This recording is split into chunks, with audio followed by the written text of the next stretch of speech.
One Piece chapter 980. Now this was a very good chapter. A lot of action that we've all been waiting for a very long time. I think a huge portion of the community was waiting for fights specifically to finally start. And in this chapter we actually got the beginning of the turmoil that is going to be the war at Onigashima. And so far it's looking pretty good. I think a lot of predictions that we thought was going to happen happened in this chapter, so that was great to see. And it's definitely going to be interesting moving forward to see how things are going to play out, especially now that the Calamities are now aware of Luffy and company's presence in Onigashima. Granted, it is only Queen that knows about them being here and a good portion of the gifters, and as well as Apoo, but if he does inform Kaido, this could turn ugly really quickly, so I'm definitely looking forward to this. I know the community is probably going to be hyped for the next coming chapters because it seems like we're getting to the nitty-gritty of this arc, which is the war, so I am expecting a lot of people to come out of the woodworks to read One Piece once again and possibly bring back the hype that we got in Marineford, because the lineup of individuals in this arc is insane and its potential is very high as well. Now before we get into the actual chapter itself, something that I do want to mention is the cover page that we got, and this is kind of a follow-up from the previous one that we had,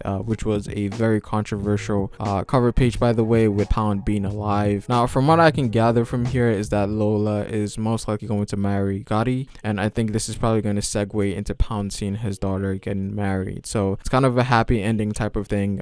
Maybe Oda changed his mind because the moment that we had with Pound in Whole Cake Island was very tragic. So yeah, definitely an interesting turn of events. I'm not a big fan of it, but it is what it is. Doesn't really matter in the grand scheme of things, honestly. But back to the main course, that is One Piece chapter 980. I think it's fair that we start from the beginning. Again, this chapter, there isn't too much to talk about here and there because it's a lot of action and character moments, so there isn't really anything that we can really, go deep in terms of exposition, but there was definitely a few interesting parts here and there, which I will talk about later in this video. Now the chapter starts off with Luffy getting enraged because he feels like the Beast Pirates aren't deserving of the food that they're getting, because Luffy remembers how horrible the people of Abisu Town were treated and the lengths that they had to go in order to eat and survive. And obviously this is things that doesn't sit well with Luffy, and of course when there's an emotional response, Luffy cannot hold himself regardless of the situation at hand. Flashbacks to Sabaody with him and the Celestial Dragon. So Luffy attacking was definitely something that Law took into account, because that is in Luffy's character at its core. Law knows how Luffy is going to react and use that to his advantage. So this is something that we saw coming, even though he was acting like he was going to be covert. Again, this is Luffy 101. It never goes as planned, especially when Luffy has a grudge or something against the opposition. And so we had Luffy attack the Pleasurer that was wasting food with an elephant gun, which seemed to be overkill, but if you think about it, I think it serves to show how angry Luffy was. And of course, an attack of that scale, it's only natural that the Beast Pirates were now on guard, but they still didn't know that it was Luffy because they still had the costumes that Kinemon gave them. And it's funny because it seems that Kid is even more level-headed than Luffy right now, even though Luffy's main objective was to get to Kid so that he would be more covert, and obviously we're seeing how that turned out. And here we also got Zoro making an entrance that literally made everybody look his way, even more so than Luffy, because he caught one of the towers and that caused a lot of destruction. And again, just like Luffy,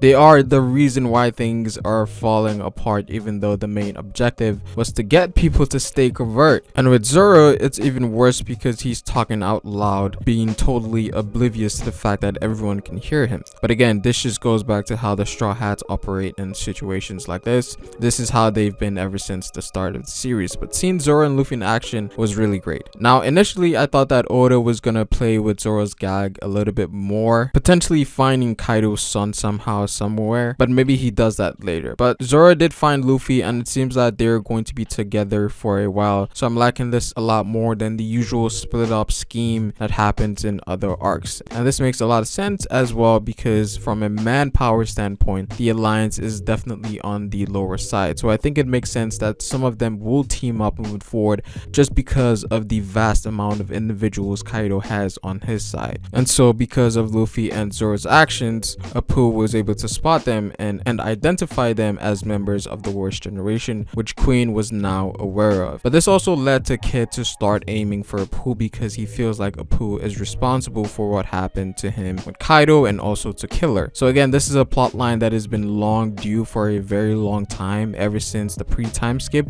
We know that Kid and Apoo most likely had bad blood, and the betrayal solidified things even more. So this was a battle that I think was definitely going to happen, and this could be the first showcasing of a worst generation member going up against another worst generation member in a fight that is going to conclude.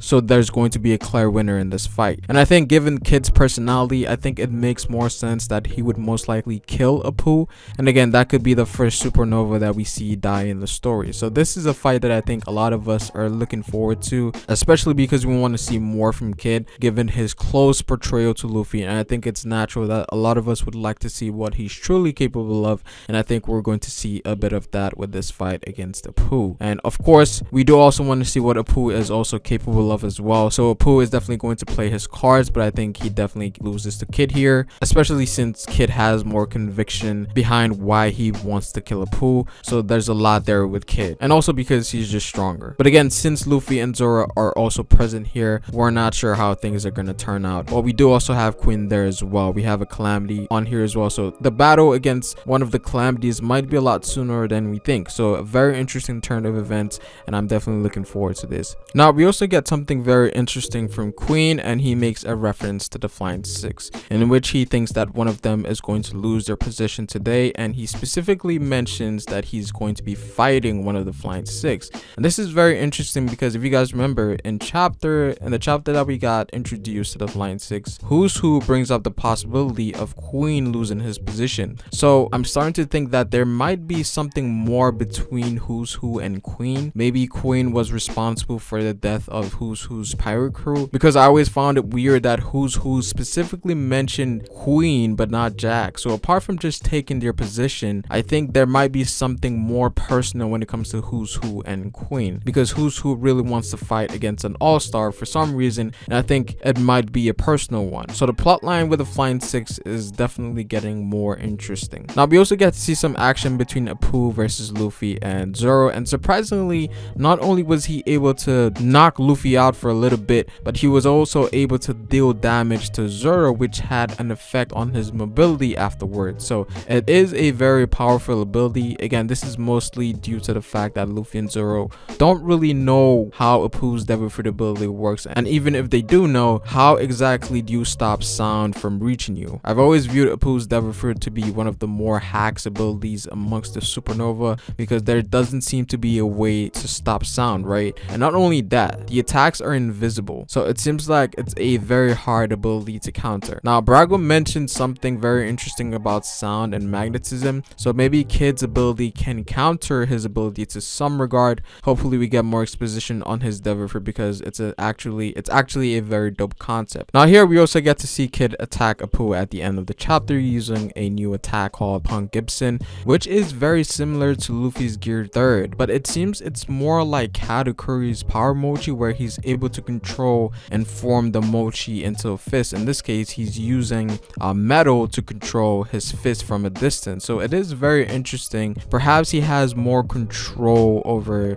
his Devil Fruit, perhaps to a similar level to Katakuri. So there is a possibility that Kid could be awakened, because he's more reliant on his Devil Fruit than anything, right? So I honestly cannot wait to see what Kid can do with his Devil Fruit. I think a lot of people are waiting for that moment when Kid does something crazy, right? Magnetism has a lot of potential in what it can possibly do. But overall, this was a great chapter from an action standpoint. Classic Luffy and Zoro, and I'm also looking forward to Kid versus Apoo. Now we are on break again, so the next chapter is going to be in 2 weeks time. Again, because of the outbreak that's going on, this might actually be the standard for One Piece moving forward. It does not seem like we're going to get many chapters this year if it keeps going at this rate. But again, just my quick thoughts on the chapter. Comment down below what you guys think. Like the video if you liked it, and subscribe for more One Piece content. It is Pharaoh, and I will see you folks later. Peace.